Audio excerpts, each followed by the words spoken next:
at you.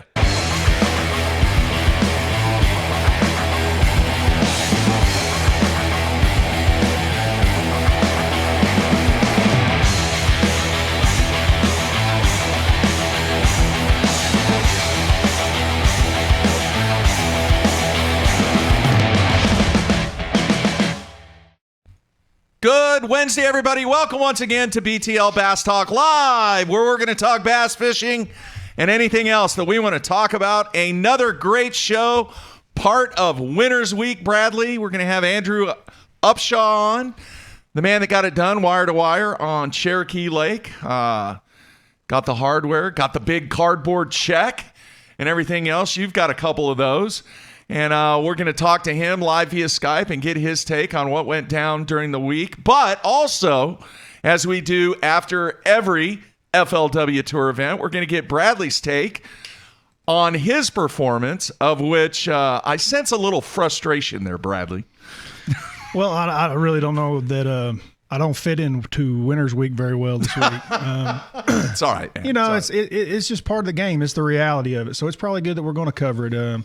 It's not something that I enjoy talking about. Quite honestly, it's something that pisses me off pretty bad after events like that. And but you have to have guys like that to have guys like what we're having on the show this week. So, you know, there's got to be the other end of the spectrum. Well, you've been on both sides, obviously. Yeah, it's just no fun to be at this end of it. Much more fun to be at the other end. But, yep, that was definitely the way that that week went. All right, I'm going to say this real quick, and then we're going to jump right into it, Bradley. During the show sometime today, I am hoping that I receive a text, and if I get this one text, folks, we're going to have a special show tomorrow. Wow. All right, same time. We very rarely do 4 shows a week, but I am waiting on verification. There was a discussion that took place late last night, and I do not have it firmed up yet, but I'm hoping that I get this thing firmed up during the show, and if I do, then we will make the announcement that we're going to do a 4th show tomorrow. The other thing I want to mention is for next week, already have 2 guests lined up. I've confirmed we're going to have Marty Stone on. Awesome. Talked to him a little bit yesterday and get his take on a lot of stuff that's taking place over on the MLF side and what it's like being in the position that he's in and taking the jump from a pretty substantial amount of income that he was making in the real world, being an investor and being a financial planner, to what he's doing now. So we'll get into that. And then also, I did make contact with Patrick Walters, the man that's leading the Elite Series Angler of the Year race. Talked to him for quite some time. Very, very interested in what he has done this season to lead the Angler of the Year race through 4 events and really his path to making it to the Elite Series. So we're going to have Patrick on next week too. And then I'm working on one big one. All right. I know it's the tease, folks. Get out of here.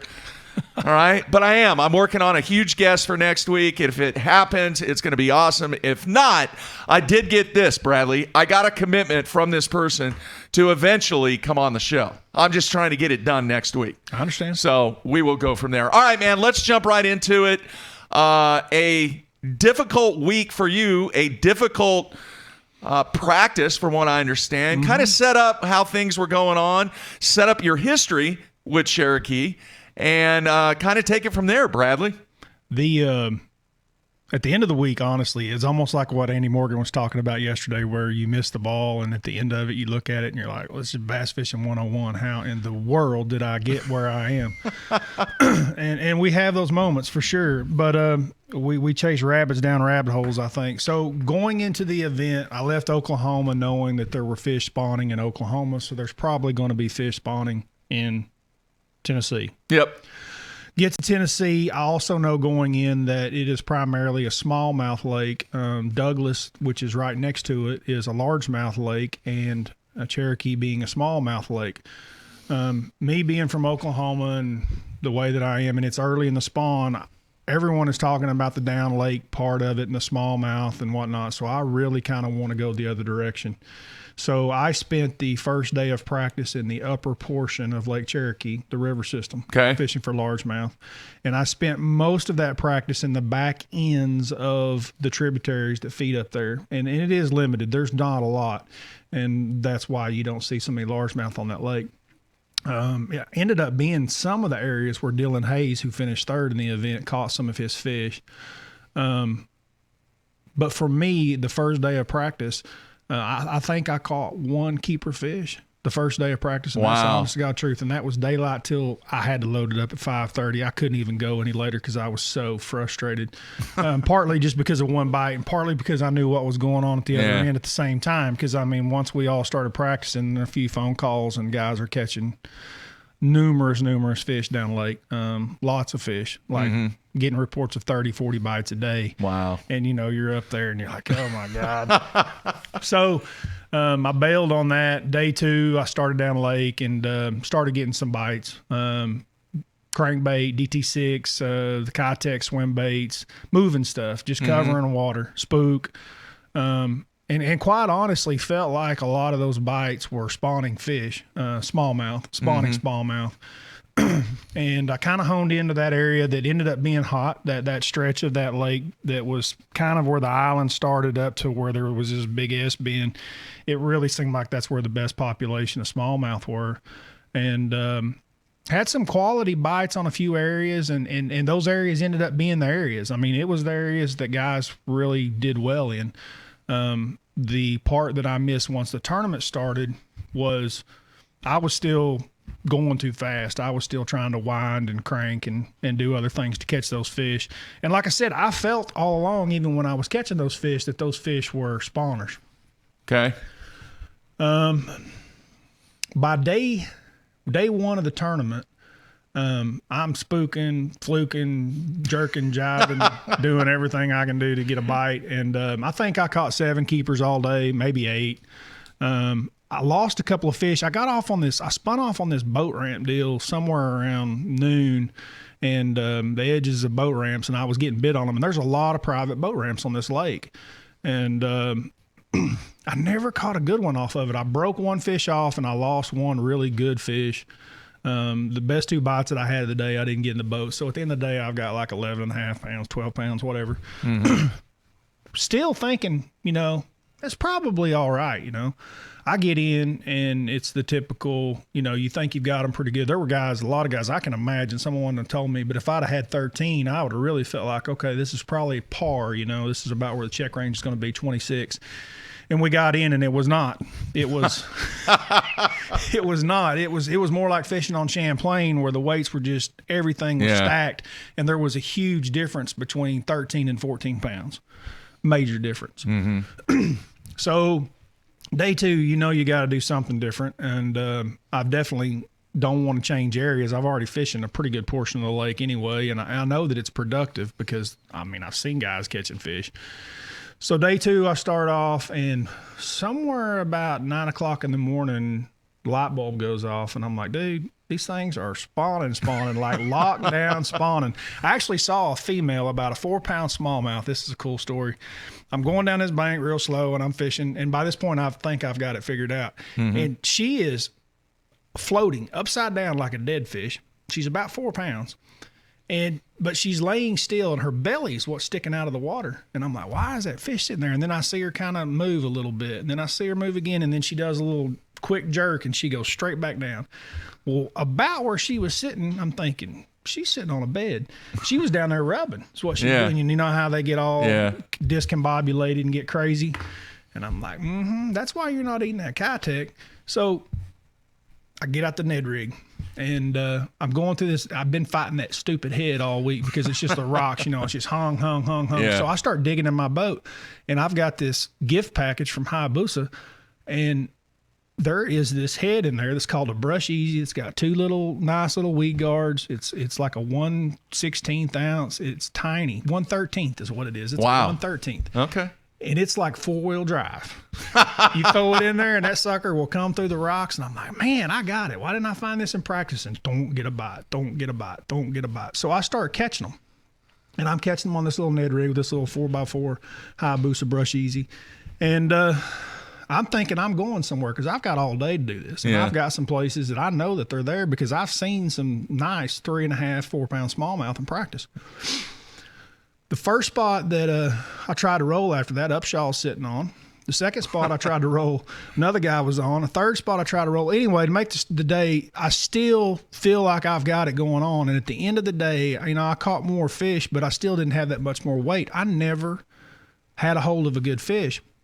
And if you watch the videos of that tournament, the live stream or anything, the rocks, I really focused on that 2 foot to 3 to 4 foot that day, just that day in particular. And anything that would be outside, just a little bit of rock that'd be a little bit deeper, that they would spawn on. And quite honestly, I had noticed all through practice and through the tournament that from I would say 5 foot and out, it was very difficult for me to get a bite. And I know that I talked to some guys that they could get bit out there, but for me, it was like the closer you get to the bank, the better it was. Yeah. Those guys were literally, so at the end of the day, like I said, I caught more fish, but I don't have the weight. And I'm like, pull them, I'm like, I do not understand why I did that all day long and did not catch quality, a quality fish or more quality fish. Right. Dude, when I went back and started driving on Saturday and I'm watching those guys, they are literally pitching that thing, up into the crevices. So they're going even further. I wasn't shallow enough. Usually that's never my problem. My problem is always if I come away from a bad tournament, it's because I didn't fish deep enough. I hardly ever have the problem that I didn't get shallow enough.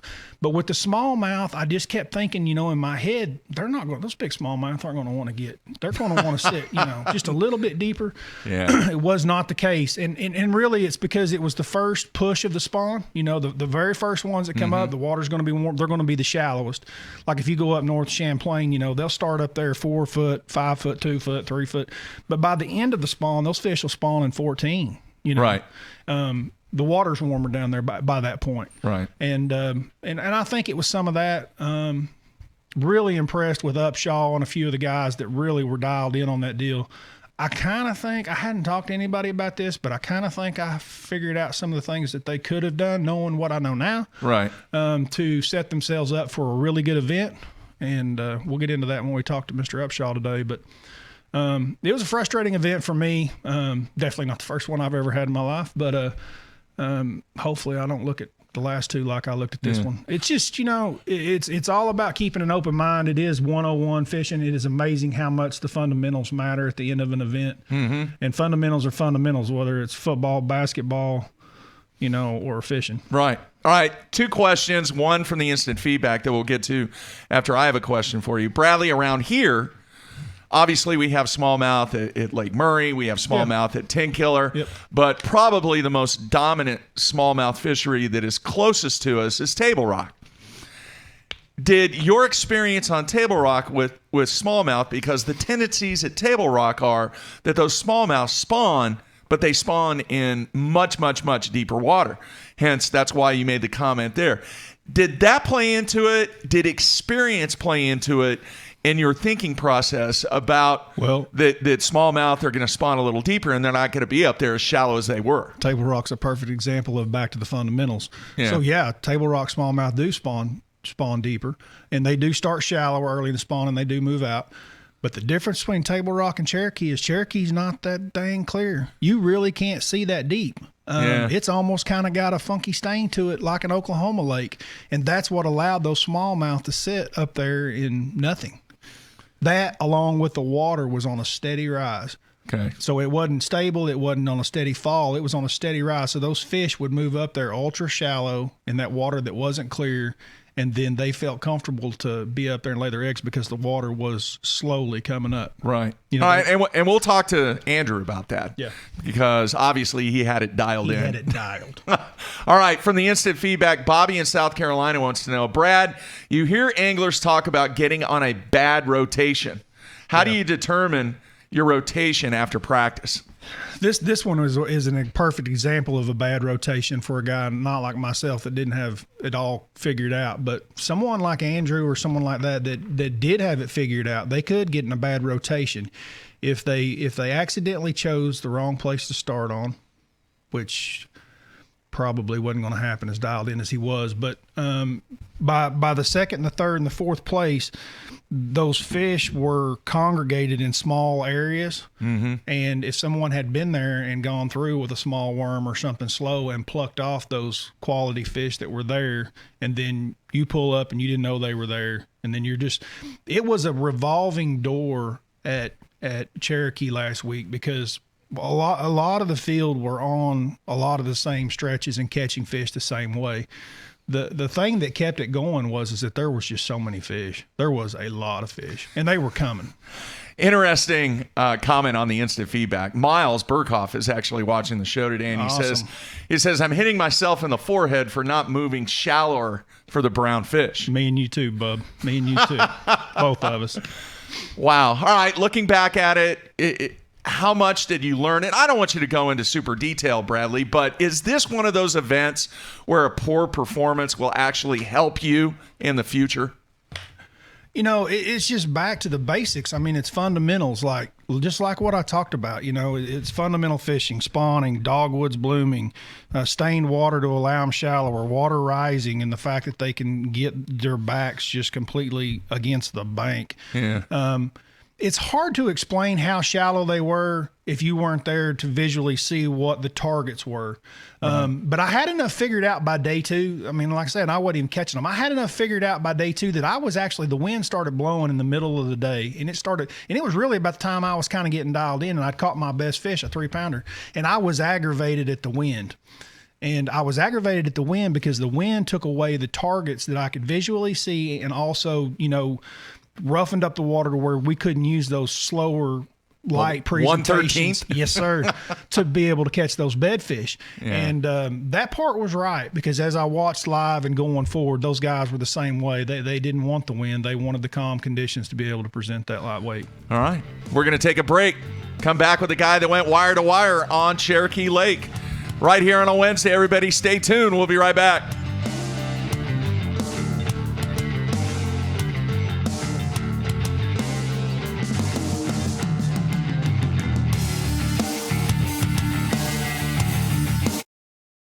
Sleek new design with easy control file. The clearest images underwater with uncompromising range. Live mapping from the touchscreen. View notifications, video, even Google Maps on screen. And for the first time ever, real-time view of fish movements with live sight sonar. HDS Live. New from Lowrance. I got my power pole down,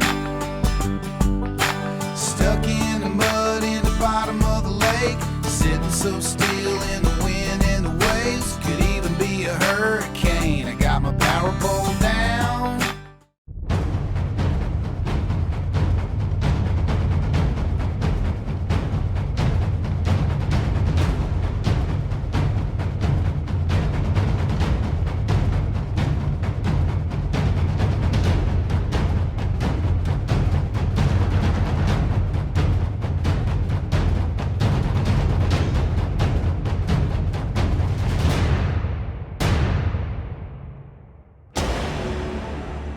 AFCO has a new foul weather rain suit called the Hydronaut. A lot of the features that I really like about it first is the speed vent hood. If it's raining out, how a person gets wet is when you run down the lake and the hood comes down. With the speed vent hood, it's going to stay up. It has a camera mount in the pocket on the chest. The Hydronaut has a 2-layer, 100% waterproof nylon shell.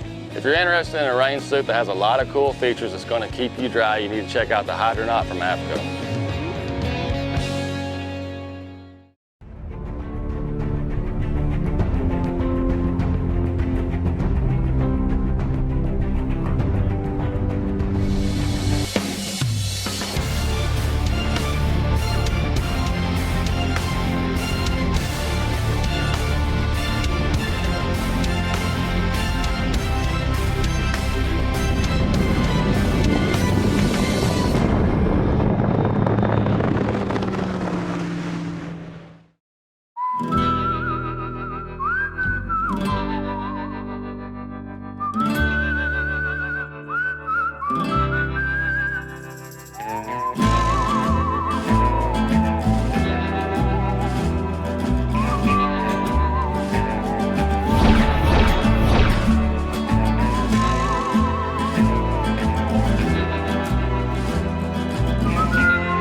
Aaron Martins here. I'm going to be telling you about a new product by Sunline. It's Siglon PE x8. I've been using it almost extensively all year for my frogging, flipping, drop shotting, shaky heading, worming, jerk baiting. It's by far my favorite Sunline braid. I honestly, I don't say this unless I think it's true, but honestly, it's the best braid in the market of any of the braids. Definitely check it out. It's a price point line, $14.95 for 165 yards, and that could last you a whole year, just one spool with using leader material. It's Siglon PE x8.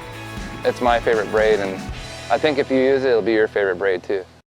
Pros depend on hydraulic jack plates to get the best out of their boats. Do what they do. Demand Atlas performance. Atlas gets you from the bottom to the top in less than 8 seconds, even with the big 4-strokes. And when you gotta turn right around and get that heavy load back up in rough water, Atlas's innovative design and American-made components will get you there with confidence. I'm at Depot. Just look for yourself. There's an Atlas jack plate on just about every professional's boat. The Atlas hydraulic jack plate. You can depend on it.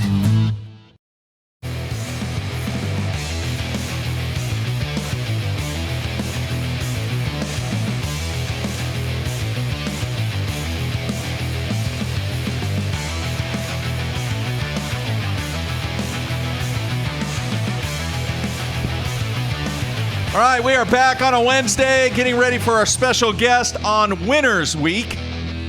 And as I mentioned early in the show, Bradley, I don't think we've ever done this before, had 4 winners on in 1 week. It's been an incredible week. A lot of that's to like what I've been talking about. There's a lot of opportunities for a lot of guys out there right now in the professional fishing industry. Yeah. All right, we are ready to go to our special guest. Let me get it queued up here. Andrew, you there, man? I am. All right. Well, thanks for taking time out, man. I'm sure things are a little crazy for you, but wow, what a week. Yeah, it was a fantastic week. I mean, it's just Bradley can relate. I mean, he's dominated us for at least a couple tournaments in the last few years, and I mean, it's just a tremendous opportunity that I was given, and I wouldn't trade it for anything. All right, I want to jump right into how this thing got started. What was your practice like, and really what was the vibe going into day one? Well, I actually had a pretty solid practice. The day before I went to Cherokee, I went to Chickamauga, and I wanted more so to see what the water temps were. I wasn't really much worried about like if they were spawning or not. When I got there, the water temps were 65 degrees, and the first pocket I rolled into was about 25 pounds worth of fish on beds. And at that moment, I was like, these fish are going to be spawning hardcore at Cherokee. The water stabilized. I need to be targeting spawners 100%. And so the first day I rolled up, the water temps were like 63 to 64 in a lot of areas. And I really started game planning how those smallmouth were going to be set up on beds. And that's where I put my focus the first few days of practice. I would try to mix in some moving baits, but primarily I knew spawners, fish slow, fish methodical, fish out of the current, and that's what I did. And by the first day of the tournament, I think I'd massed like 120, whether they were sight fish or fish I'd shook off, and I felt pretty good about my chances. But the thing is these guys are really good, and most of those 120 were gone by about the third day. Wow, picking them off. Now, when you're doing this and when the conditions are the way they are during a sight fishing tournament, several people want to know, do you ever hook any of these fish, or is it totally shake them off and keep looking? Well, I actually hooked a couple that I went back and caught in the tournament. The nice thing about smallmouth, sometimes you can hook them and still go back and catch them. Doesn't always work that way, but it does work sometimes. But what I was doing is I was covering my hook up, and I would pitch my bait in there and pull them to the top. And if I didn't get them all the way top, I'd pitch back in there and get them to eat it again. And I'd keep doing it until I got them all the way to the top to see how big they were. And so I'd have a pretty good gauge on the size of fish. And I did that the entire practice. So I'd get a really good idea of what size fish I was dealing with. And what I really figured out is there were certain stretches that had a bunch of 15 to 16 inchers. And then there were certain stretches that had a bunch of 2 3/4 to 3 3/4 pound bass. And that's the ones that I keyed on in the tournament. Wow. Now, how much of your success was actually part of seeing what you were catching? Could you see these fish, or was the vast majority of them, you just knew they were spawning, but you couldn't visibly see them? No, I had the first day I caught, majority of the ones I caught looking at them, or that I knew were there because I physically saw them. I knew those would go the fastest, so that's the ones I started on the first day. And so I had a couple 4-pounders that I caught right out the gate. I caught a 3.5, and I had added in a couple 3-pounders, and then from then I just went looking the rest of the day. All right. Now, going into this tournament, did you have a game plan before you even put your boat on the water for practice? Was this going to be a sight fishing gig for you? That's one of my strengths, and that's what I like to do. And so I was definitely going to mix it in, especially what I saw at Chickamauga. And the bad thing is about that lake is it was actually kind of dirty. And so it was kind of hard to see them, but it wasn't much dirtier than what you would see at, say, like Texoma or Sam Rayburn or some of those others. I mean, you could see 1 to 3 foot depending on the area you were at. And I mean, it was hard to see in the 3-foot zone, but like you could still see, and that's where I found a lot of my biggest ones. All right. Why the boulders? I mean, that was kind of the theme of the whole week. Why the boulders? Well, the boulders, what they do is like you'll have a bank line of nothing but solid rock. And if you go down those rocks, a lot of times there's just nothing out in front of them. It's just like a solid wall of rock and then like an extra layer of rock. Well, the boulders, what it did is it allowed the fish to swim in behind and get behind those. Well, the banks that had just a solid line of rock, the fish wouldn't swim over to spawn. They needed to swim through places. So the isolated boulders out in front of those places allowed the fish to swim in and feel comfortable, is what I think, is they felt comfortable swimming in, spawning behind them, getting out of the current, and then they'd swim back out when they were done. Wow. Have you ever been that dialed in before? I mean, even fishing team tournaments or anything like that?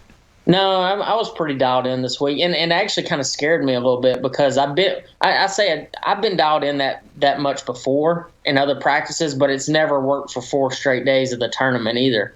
I mean, from the first hour of practice, I figured this pattern out, and it lasted the entire practice, the off day, and 4 days of the event. Wow. All right. What was some of the stuff for these spawning fish around these boulders? What were you using, and how did you not get snagged all the time and lose a zillion baits or whatever? Well, the first thing, in practice, I started with a drop shot, an 1/8-ounce drop shot, and I just tied a little hitchhiker to it and screwed on a Strike King half shell. It's a really small, like 3-inch bait, and I did that the entire practice. I was just flipping a drop shot around, and that's how I got those fish to bite. Real short leader, and the first day of the event, I want to say it was like the first 30 minutes, I broke off my drop shot. And I'd had a few bites on a wacky rig in practice, so I picked it up and I just went to smoking them on it, and the rest is history. But what I was using was just a standard like flick shake type head. I was using 2 sizes, a 16th and a 3/32. And I was using a Strike King Ocho green pumpkin 4-inch though. You know, the thing about smallmouth, they'll eat that 5-inch Ocho or a stick bait, but it seems like that 4-inch gets a lot more bites. And in this particular event, the more bites you got, the more chances you had to catch a 3+ pounder. So I went to this, and so a lot of guys were throwing shaky heads. They were throwing Ned rigs and things like that or trying to throw them behind the boulders, but they get hung, and they were trying to cast. Well, I was flipping my wacky rig with spinning gear, and I think being extremely precise with each pitch that I made all the difference in the world. And that wacky rig, like, it had such a slow fall to it that I think it kind of hung in their face a little bit more. And that was my start, my first couple of days. I caught majority of my fish on that. The other, I ended up weighing like 3 or 4 fish on a Ned rig, but I was just throwing an 1/8 ounce. It's actually a head I designed for Jean LaRue, and they're not a sponsor of mine anymore, but they came out with it this past year. It's a really good Ned head. It's a football shape with a sickle hook. But I was using the same exact 4-inch Ocho, cutting it down to about 3 inches long. Exact same rod and reel, same line, 10-pound smackdown Seaguard, a 6-pound fluorocarbon.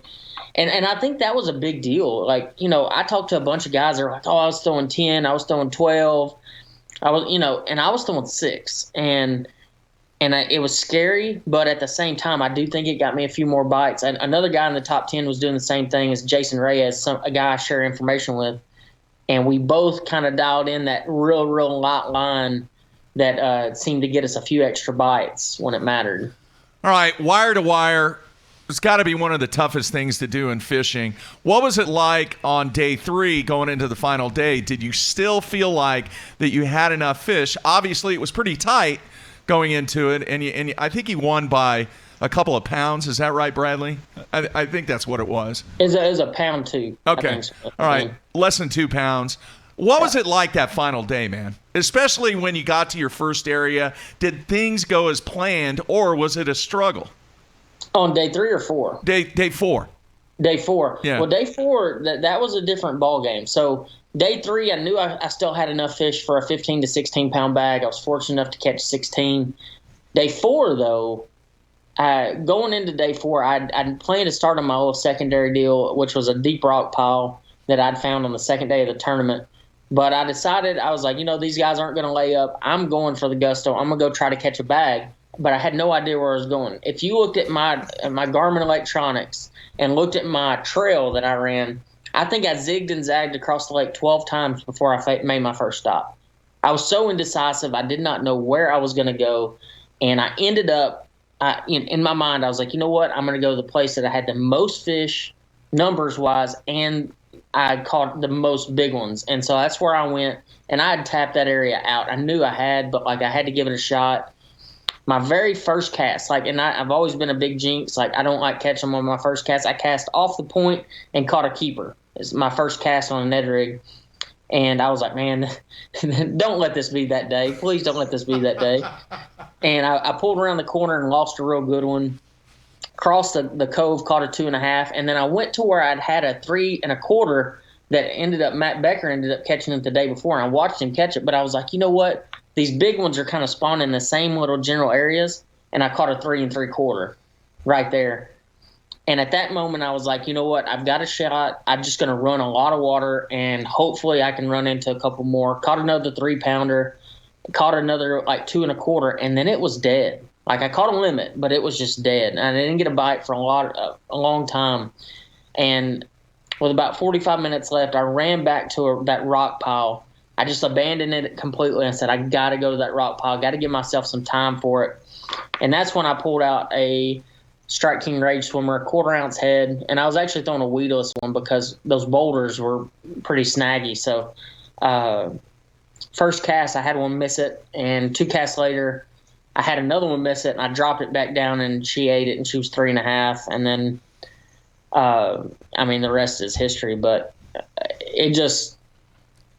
I'm telling you right now, I just went for the win, and I'm glad I did because I don't know if I could have caught 15 pounds off that little backup area that I had. Interesting. Now, one of the most difficult things when you go wire to wire is execution. How was your execution during the entire week? Did you miss any fish? Was there a moment where you thought, man, I'm going to really, really need that 3 or 4 pounder that I lost? What was your execution like during the week? Oh, it was awful. I'll just be straightforward about it. It was awful. But, the thing was I had fully prepared myself for losing fish this week. And the reason I say that is I was throwing 6-pound tests. I was throwing real light line. I knew I was going to break some off. I knew I was going to miss some because, the thing was you'd pitch behind those boulders. If they swam to the boulder, you were more than likely going to break that fish off or lose it because you couldn't put enough pressure on it to set the hook. So the first day I weighed 18.6. I never lost any that day. The second day, though, when I had 17.14, I actually lost 3 4-pounders that day. Wow. And the first day I did lose one about 5 or 6. It was on a big glide bait, a largemouth. But because I just picked up a glide bait just trying to catch a real big one. But that second day I could have had a massive, massive bag of smallmouth, but it just didn't work out. I ended up catching a big bag, but it was it could have been a whole lot bigger. But every day I'd break off a couple. I'd lose 3 or 4, and that's just how it is. Like I said, I'd prepared myself. I never got shooken up when I'd lost one. I just let it roll and just kept fishing. Interesting. Did you do day 5? I did. How was that? It was actually kind of frustrating because I ran to a place that I didn't fish in the tournament. I shook off a couple there in practice. And because I had so much, I only fished about 50% of my water. I had a lot of stuff. And it was just absolutely no way to fish everything that I'd found. And I rolled up there and I caught a 3.5, a 3, and a 2 3/4, and lost a couple in about 45 minutes. And it was pretty crazy. And then we ran to my backup area and I caught a 2 3/4, or Kyle caught a 2 3/4. So, the thing was, I had a couple other patterns that I'd figured out too. I'd be honest, I'd figured out a deal with a swing head, like a biffle head, with a menace, a Strike King menace, and a small biffle bug that was probably the best biffle bug bite that I'd ever been on in my life, and I mean that. I shook off so many good ones. I shook off one that was 6 or 7 in practice, and had countless 2.5 to 3.5 pounders on it, and I never did it at all in the tournament whatsoever, because I knew that smallmouth deal was really, really strong.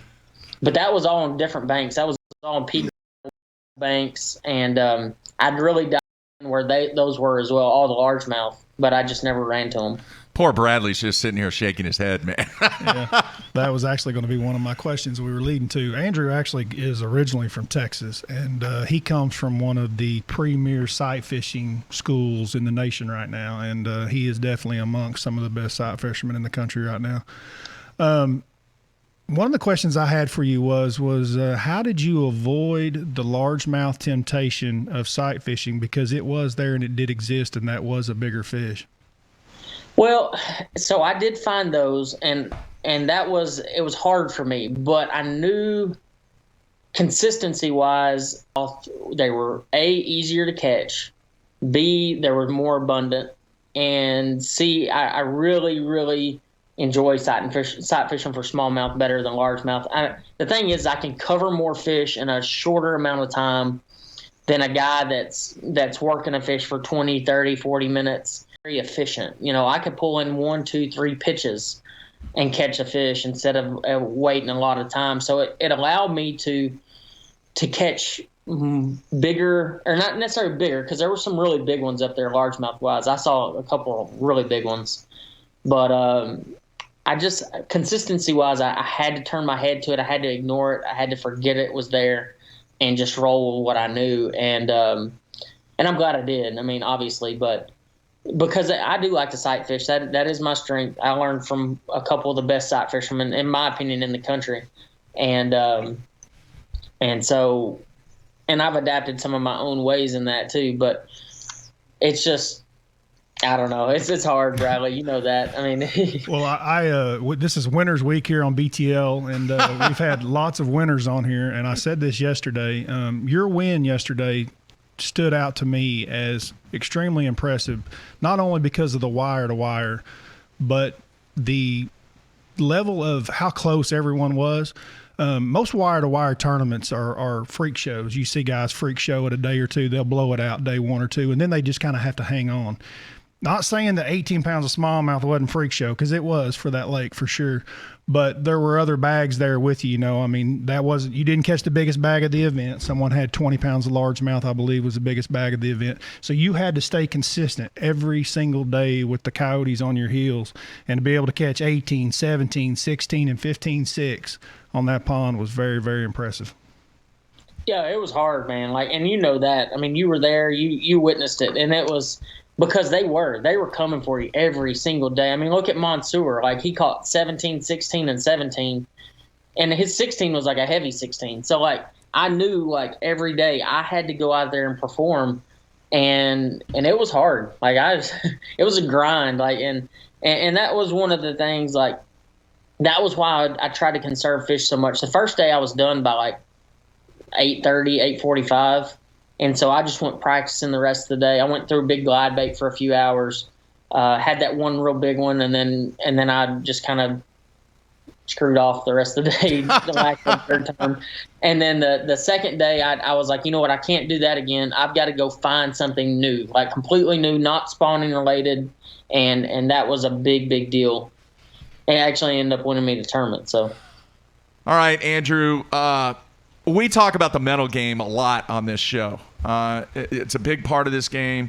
Bradley's talked about it, and really every guest that we have on here somehow, some way mentions how large the mental game is when it comes to this sport. I'm curious. You got off to a great start. You know, a couple of top 30s in the first two events. Then you had a really bad event. Then on a lake that you're really familiar with, Grand Lake, you had a 130th place finish. Even though I understand it was a grind, but to have back-to-back disappointing events and then come back and win, what can you pass along to the fans from a mental perspective to fight through the roller coaster ride that has been your season so far? Well, you know, actually, it's a really good point because, like, I started out really strong. I had a great Texoma event. I'm not Texoma, Amistad event for the Costa.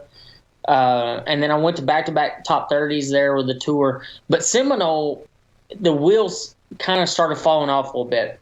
I made some really poor decisions at Seminole. I had an opportunity to do extremely well, and I just made some bad decisions. And Grand Lake, like, Grand was just awful, dude. Like, I mean, it was just a bad event. Like, it was a bad tournament. I really think I practiced wrong. I fished wrong. I just was spun out the whole time. And, you know, hindsight's 20/20, but what I should have done is just pick a creek and break down the entire creek and fish one creek the whole time. And I knew better. I knew to do that. And especially in a tough event, you don't want to, like, spread yourself out too much to where you're running here, running there. And I do better when I just say, okay, this is the section I'm staying in, and I'm going to learn every single inch of this thing. And I just didn't do that, and that was my fault. But you know what I've learned early in my career is you got to have a short-term memory on wins and losses. Like, you can't sit there and dwell on, like, where I was and what I did. You've got to say, okay, it was a bad event.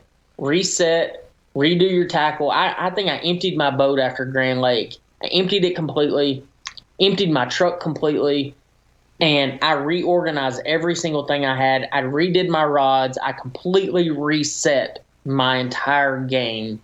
And I said, I'm getting back on track. I'm going to figure them out at Cherokee, and I'm going to get the job done. And that's exactly what I did. It's pretty cool. All right. Bradley, anything else? I've got two more questions, and then we're going to let you go, but I want to make sure you don't have anything. No, I'm good. All right. We ask this a lot on this show, especially after somebody has got the big fat check. Where is the trophy right now?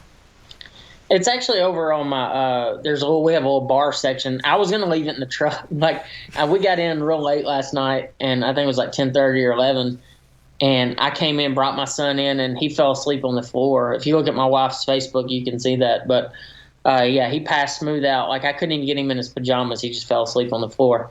But I was like, well, I'm going to bed. And she's like, you got to go get your trophy and your check out of the car. And I'm like, I don't care. Like, just leave it in there. Like, ain't no big deal. And she's like, she brought it in. Like, she literally brought it in and, like, set it up and all this stuff. And I'm like, all right, like, whatever. Like, it's great. And it's been a wonderful experience. Like, but the memories is what I really care the most about. You know, I got to skip rocks with my kid before day 4 of Time to Fish, and that really calmed me down, and that's a memory that is going to last forever for me. So that's awesome. That's awesome. Now, we told Annie Morgan this, and we're going to throw this out there to you. I'd really like to see, and you might do this for social media, is video record when you walk into the bank with that big fat check and see what the reaction of the teller is when you fill out the deposit slip and hand it to her, and see what she does. She kind of looks at it like, is this real? I know. And that's exactly what's going to happen, because the bank I go to, or we have a real small, like, credit union that we use, a nursing credit union, because my wife's an RN. And I know the tellers really well because I've brought them quite a few checks over the last few years. And they follow me, and they know like that I fish and stuff. So they'll probably already know that I won. Okay. More than likely. Little different than what I was expecting. I didn't know you had a personal relationship, friendship with the tellers. So I'm sure their response. I mean, Bradley knows that. I talk to everybody. I try to be as nice and humble and friendly to anybody I can, unless your name's like Todd Castledine, then I got to give you a hard time. All right, man. Last question, then we'll let you go. How do you think the remainder of the season sets up for you? Well, I mean, Chickamauga, there still could be some more beds there. And it could be like a mixture of like just kind of coming off post-spawn. So like it could be a really good event. And Champlain, Champlain's kind of had my number the last couple of times because I'm really good at catching 15 pounds there, but everybody else is too. So I always tend to finish in that like 80 to 100 range. And I need to adjust that. So, but the smallmouth should be spawning when we get there. And since the last time I've been there, I've gotten a lot better of catching spawning smallmouth from fishing other events and just more time on the water and kind of figuring things out. So I'm really looking forward to that. And I know Bradley is too. Like he's probably looking forward more to Chickamauga, I'm assuming, more than anything. All right, one last question from the instant feedback. This just came up, and it's a good question. You're running a Bass Cat. Which model are you running? I'm running an Era. Okay, Clay from Arkansas wants to know, how come you don't have a wrap? That's funny. Can you talk about that? Oh, I had a title deal with Bill Lewis, which is a rattle trap. It originated as a rattle trap last year. And this past season, I got hired on by Lose and Strike King. I handle some of their stuff as far as social media, YouTube, that kind of stuff. And so I had to kind of extinguish a few relationships. And they offered to wrap my boat this year, Lose and Strike King did, but timing didn't work out, so we ended up not wrapping it. So it's actually been kind of nice because I can hide a little bit more. I know Bradley can attest to that. You can hide a little bit more and kind of sneak around. Day two at takeoff. Kind of figure out who you are. That's a great point. A lot of guys. I remember one of the coolest things, and Bradley, you might remember this because I think we actually roomed together during this event. Do you remember when Joe Thomas had his boat wrapped? Oh, yeah. And what he wrapped it in? Joe Thomas wrapped his boat in a clear wrap. Because back then, you were mandated that you had to wrap your boat, and he didn't have anything to put on it, so he just wrapped the thing in clear wrap. So it looked like there wasn't even a wrap on it, but technically, he had a wrap on the boat. Funny. That's funny. All right, I man. wish I had a wrap. It'd be great if I did, but I've really enjoyed this season. This is the first year I haven't run a wrap in a long, long time, and I've loved it, to be honest with you. It's been great. All right, cool stuff, man. Congrats. Great week. Great job, and good luck with the remainder of the season, man. We'll be keeping an eye out for you, but just a tremendous week to go wire to wire, and thanks for taking time out being on the show. I appreciate it, guys. And Bradley, I'll see you in a couple weeks, buddy. Yeah, keep it going, bud. I'm pulling for you. Me too, man. I'm pulling for you. All right, man. Take care. See you guys.